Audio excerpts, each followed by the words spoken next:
Welcome to Rizvi's e-learning channel.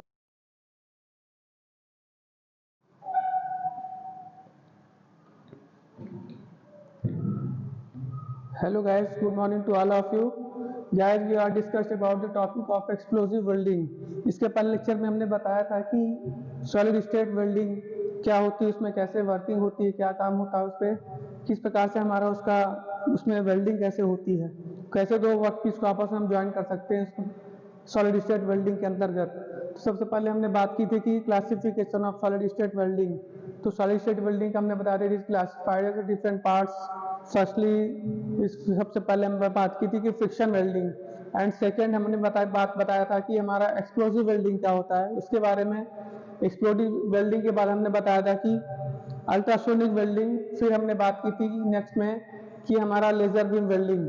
तो इसके पहले सबसे पहले हम बात करते हैं गाइस कि हम एक टॉपिक को हम आगे डिस्कस करेंगे इस पे।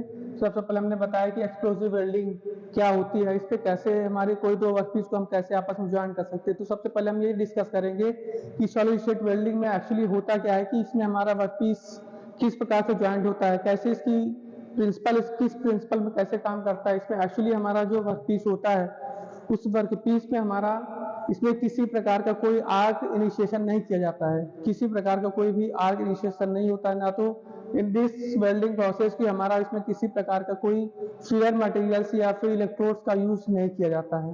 ठीक है, इसमें हमारा जो वर्कपीस होता है वो पूरी तरीके से मोल्टन फ्लूइड क्रिएट नहीं होता है। इस मीन्स की अगर हम बात करते हैं इसमें पूरी तरीके से वर्कपीस हमारा मेल्टिंग पॉइंट में नहीं आता है। एक प्रकार का हम ये भी कह सकते हैं कि जो वर्कपीस होता है वो सॉलिड स्टेट में ही होता है, जो वर्कपीस हमारा जो ज्वाइंट होता है वो सॉलिड स्टेट में ही ज्वाइंट होता है। सबसे पहले हम बात कर रहे हैं यहाँ पे हमारे गाइस की हमारा ये प्रकार का ये हमारा एक डायग्राम हमने दिखाया है कि जो हमारा एक्सप्लोसिव वेल्डिंग का जो डायग्राम है वो इस प्रकार से है। इसमें हमारा ये एनुअल हो जाएगा। उसके बाद हम बात करते हैं कि ये हमारा डायग्राम है कि हमारा कैसे इसका प्रिंसिपल कैसे होगा, उसके बाद इसका वर्किंग प्रिंसिपल इसमें कैसे होगा। उसके बाद हमने बताया कि जब मेटल्स हमारे ज्वाइंट होते हैं तो उसमें किस प्रकार का कैसे हमारा मेटल्स ज्वाइंट होगा, उसका क्या वर्किंग प्रिंसिपल है। तो सबसे पहले यहाँ पे हम देखते हैं कि कंपोनेंट्स ऑफ एक्सप्लोसिव वेल्डिंग के बारे में हम बात करते हैं। तो कंपोनेंट्स की अगर हम बात करते हैं सबसे पहले हमारा आता है यहाँ पे डेटोनेटर।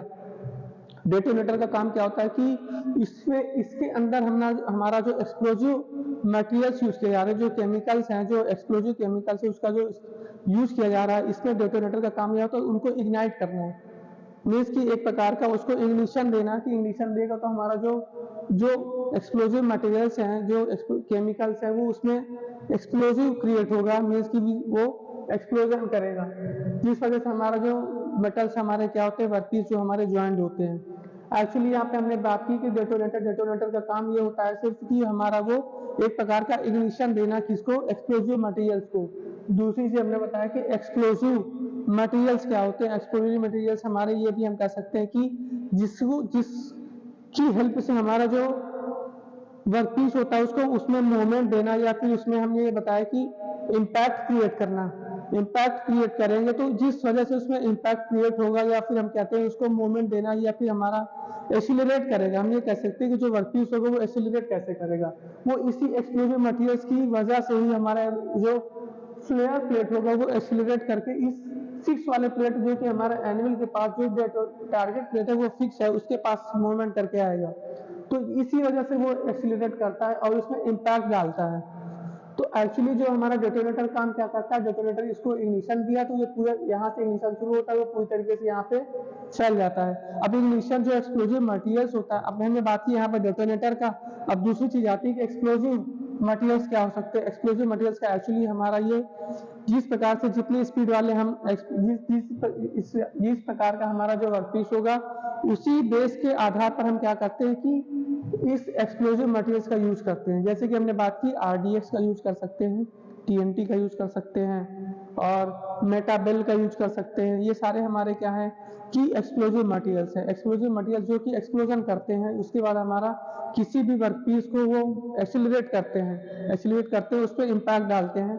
तो यहाँ पे हमने बात की जो एक्सप्लोजिव है, एक्सप्लोजिव के रूप में यहाँ पे हमने बात की कि आरडीएक्स यूज कर सकते हैं, या फिर हम टीएनटी यूज कर सकते हैं, या फिर हम जिस प्रकार के मेटल्स को ज्वाइन कर रहे हैं उसके हिसाब से हम क्या कर सकते हैं, सिलेक्ट कर सकते हैं कि हमारा जो एक्सप्लोजिव मटेरियल्स कौन सा होगा। ठीक है, दूसरी चीज आती है बफर प्लेट। बफर प्लेट का काम क्या होता है कि एक प्रकार का हमारा जो फ्लेयर प्लेट होता है उसको सपोर्ट देता है। उसके ऊपर ही हमारा जो बफर प्लेट के ऊपर ही हमारा एक्सप्लोजिव मटेरियल्स या फिर केमिकल वाले एक्सप्लोजिव वाले केमिकल्स का लेयर लगाई जाती है। तो ऐसे इसलिए हमें यहाँ पे बफर प्लेट का यूज किया गया है। उसके बाद हमारा आता है फ्लेयर प्लेट। फ्लेयर प्लेट हमारा एक प्रकार का ये वर्कपीस ही होता है, जो वर्कपीस दो प्लेटों को आपस में ज्वाइन करना, उसमें से किसी एक वर्कपीस का नाम होता है जो कि फ्लेयर प्लेट। अब वो हमारा इंक्लाइन लगी होती है। इंक्लाइन क्या होती है? वर्कपीस में इंक्लाइन लगी होती है। अब उसका एंगल क्या होता है? एक्चुअली जो उसका किस एंगल पे वो लगाया जाता है, जो फ्लेयर प्लेट होता है वो जीरो से, अगर हम बात करते हैं 0 से 10 डिग्री या फिर 15 डिग्री पर हम उसको क्या कर सकते हैं? वर्कपीस में लगा सकते हैं इंक्लाइन। हमने यहाँ पे ये फ्लेयर प्लेट को हमने लगा दिया। फिर हमारा आता है स्टैंड ऑफ डिस्टेंस। फिर हमने बताया कि एक प्रकार का एक गैप होता है, जिस गैप के थ्रू वो मूवमेंट देता है, एक्सीलरेट करता है एक प्रकार का, इसलिए स्टैंड ऑफ डिस्टेंस हम वहाँ पे देते हैं। थोड़ा सा गैप इसलिए देते हैं कि हमारा जो वर्कपीस होगा उसके बीच एक परमानेंट डिस्टेंस होगी, क्रिएट करेगा, जिस वजह से हमारा वो हाई स्पीड से, हाई इम्पैक्ट से वो वर्कपीस से दूसरे फिक्स वाले वर्कपीस से क्या होगा? टच हो पाएगा। ठीक है। अब इसलिए यहाँ पे स्टैंड ऑफ डिस्टेंस हमने बताया कि स्टैंड ऑफ डिस्टेंस यहाँ पे हम क्रिएट करते हैं। अब फिर उसके बाद हमने बताया कि एक हमारा अगला कंपोनेंट जो होता है वो टारगेट प्लेट होता है। टारगेट प्लेट हमारा एक्चुअली वो दूसरा वर्कपीस होता है, जो कि वर्कपीस का दूसरा पार्ट होता है जिसको आपस में ज्वाइन करना है। तो टारगेट प्लेट हमारा वो फिक्स होता है। यहाँ पे हमने बताया जो टारगेट प्लेट होता है वो फिक्स होगा। ये हमारा यहाँ पे टारगेट प्लेट, ये हमारा क्या है? ये फिक्स होगा। दूसरा चीज हमारा जो फ्लेयर प्लेट है, दूसरा वर्कपीस का जो पार्ट है वो हमारा मूवमेंट में होगा।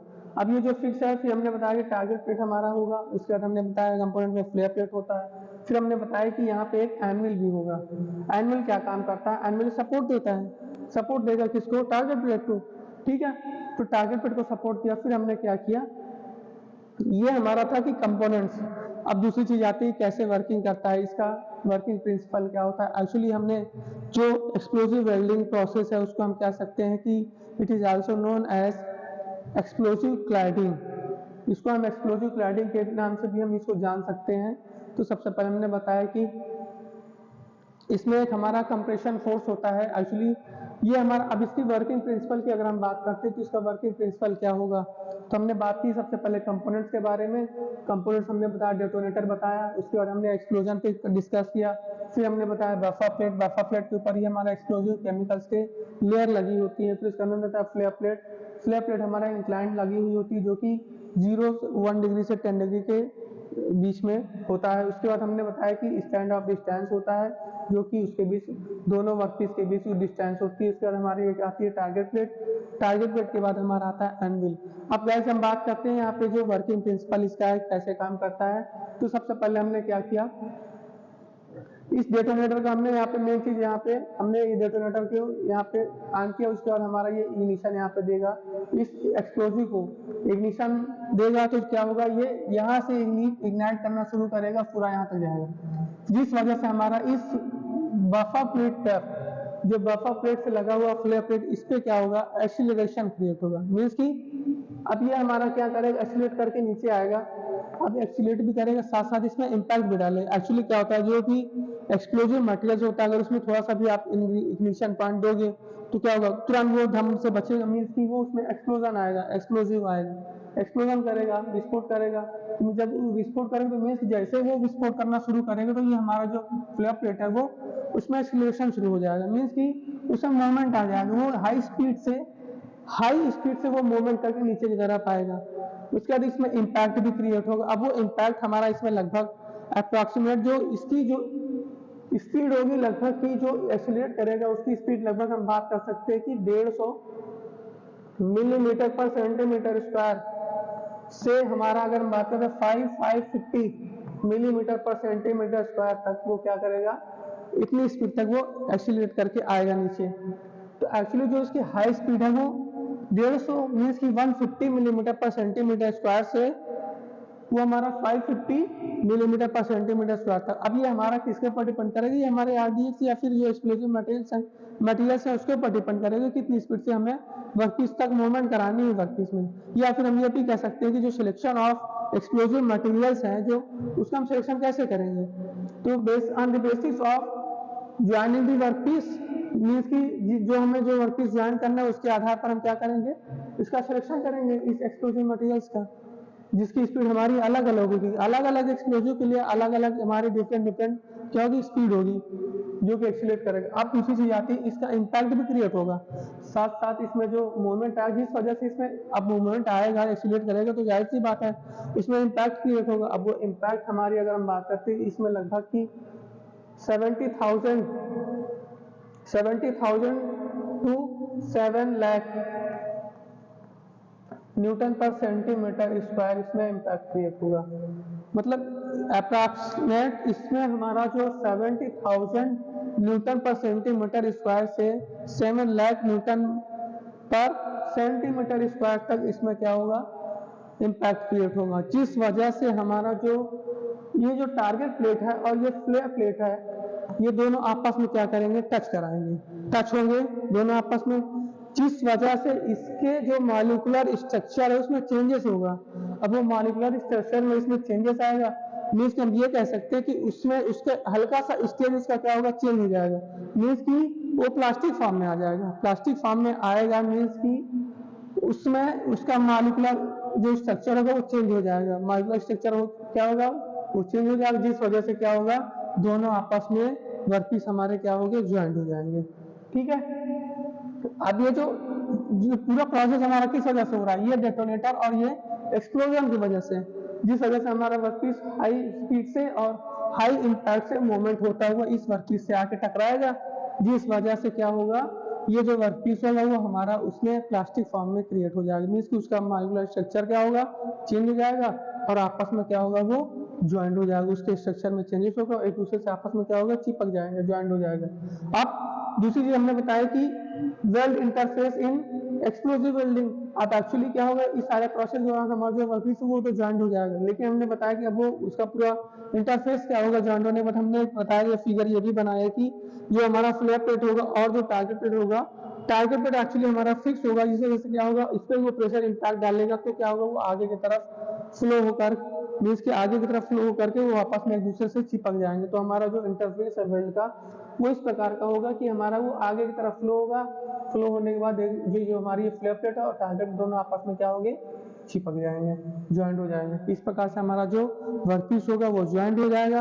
और हमारा अब हमने बात की कि इसका एडवांटेज क्या है इसमें, तो सबसे पहले बेसिकली जो इसका एडवांटेज है कि इसमें बहुत ही ज़्यादा सिंपलेस्ट फॉर्म होता है वेल्डिंग का। इसमें हमारा किसी प्रकार का कोई फिलर मटेरियल, ना तो इलेक्ट्रिक आर्क और ना ही इसमें हमें किसी इलेक्ट्रोड की रिक्वायरमेंट होती है। ये सबसे पहले इसका एडवांटेज ये है। दूसरी चीज हमने बताया कि it is used for sheet metal joints, ये हमारा it is useful for sheet metal joint. इसमें हमारा ये हमने बताया कि इस प्रकार की वेल्डिंग को हम शीट मेटल को ज्वाइंट करने के लिए हम यूज कर सकते हैं, जो कि थिन और थिक दोनों शीट मेटल्स को हम इससे ज्वाइंट कर सकते हैं। अब हमने बताया कि इस वेल्डिंग की with the help of this welding joint the heavy workpiece, heavy workpiece को इस प्रकार की वेल्डिंग से भी हम ज्वाइन कर सकते हैं। उसके बाद हमने बताया कि इसका जो डिसएडवांटेज होगा, इट इज यूज्ड फॉर, ये हमने बताया कि ये हमारा किसी भी डक्टाइल मटेरियल्स को ज्वाइन नहीं कर सकता है, या फिर हम कह सकते हैं इट इज यूज्ड फॉर। अब हमने बताया कि जो हमारी जो वेल्डिंग है एक्सप्लोसिव वेल्डिंग, इससे पहले जो हमने बताया वो थोड़ा सा उसमें गड़बड़ था। हमने बताया कि वो ना कि वो डक्टाइल मटेरियल बल्कि वो ब्रिटल मटेरियल को इसमें हम यूज नहीं कर सकते हैं, ब्रिटल मटेरियल्स को ये ज्वाइन नहीं कर सकता। इसके लिए हमें सिर्फ डक्टाइल मटेरियल्स को हम इससे हम ज्वाइन कर सकते हैं। इसका एक डिसएडवांटेज ये है कि इस प्रकार की वेल्डिंग से हम डक्टाइल मटेरियल्स को ही ज्वाइन कर सकते हैं, इसमें किसी भी प्रकार का कोई ब्रिटल मटेरियल्स को ज्वाइन नहीं कर सकते हैं। तो ये हमारा हो गया। उसके बाद हमने बताया कि जो इस प्रकार की जो वेल्डिंग है इसके लिए इसमें हमें लाइसेंस की रिक्वायरमेंट होती है। इस प्रकार की वेल्डिंग में हमें क्या करना है, लाइसेंस की नेसेसरी, इसमें लाइसेंस की भी आवश्यकता होगी, ठीक है, क्योंकि इसमें एक्सप्लोसिव मटेरियल्स का यूज किया जा रहा है, इसलिए इस वजह से इसमें हमें लाइसेंस की भी आवश्यकता पड़ती है। दूसरी चीज हमने बताया कि हाई नॉइज एंड वाइब्रेशन भी इसमें क्रिएट होता है। इस प्रकार की वेल्डिंग में हाई नॉइज और ग्राउंड वाइब्रेशन होता है, मीन्स कि क्यों, क्योंकि यहाँ पे हमने बताया कि एक्सप्लोजिव मटेरियल से एक्सप्लोजिव केमिकल्स का यूज किया जाता है, इस वजह से इसमें हाई मात्रा में, अधिक मात्रा में यहाँ पे क्या होता है, नॉइज क्रिएट होता है और ग्राउंड वाइब्रेशन भी होता है, ठीक है, ड्यू टू एक्सप्लोजन। ठीक। दूसरी चीज हमने बताया कि एप्लीकेशन, अब इस प्रकार की वेल्डिंग हम एप्लीकेशन क्या कर सकते हैं, सबसे पहले हम इससे हम क्या कर सकते हैं, शीट मेटल्स को भी हम ज्वाइन कर सकते हैं जो कि थिन और थिक हुई हो सकती है। दूसरी चीज हमने बताया कि इस प्रकार की वेल्डिंग से पाइप और ट्यूब्स को भी हम क्या कर सकते हैं, जो कि डिसिमिलर टाइप्स के होंगे उसको भी हम इससे ज्वाइन कर सकते हैं, पाइप को भी ज्वाइन कर सकते हैं और ट्यूब्स को भी ज्वाइन कर सकते हैं जो कि डिसिमिलर होंगे, अलग अलग मटेरियल्स के होंगे, उनको भी हम इससे ज्वाइन कर सकते हैं। अब इस प्रकार की वेल्डिंग से हम क्या कर सकते हैं, कूलिंग फिन्स को भी हम ज्वाइन कर सकते हैं। ठीक है गाइस, तो ये था हमारा कि एक्सप्लोसिव वेल्डिंग का वर्किंग प्रिंसिपल क्या होता है, इसके कंपोनेंट्स क्या होते हैं, इसके एडवांटेज क्या होते हैं, इसके डिसएडवांटेज क्या होते हैं और इसके एप्लीकेशन क्या होते हैं, सारी चीजें हमने बता दी। तो आप इसमें डिसएडवांटेज और इसका एडवांटेज और इसके एप्लीकेशन को भी आप नोट कर लेना। इसकी वर्किंग प्रोसेस हमने बता दी कैसे वर्क करता है और इसके कंपोनेंट्स भी हमने बता दिए। ठीक है गाइस, फिर आगे हम इसमें डिस्कस करेंगे कि हमारा अल्ट्रासोनिक वेल्डिंग और लेजर में वेल्डिंग कैसे वर्किंग करता है। Okay guys, thank you.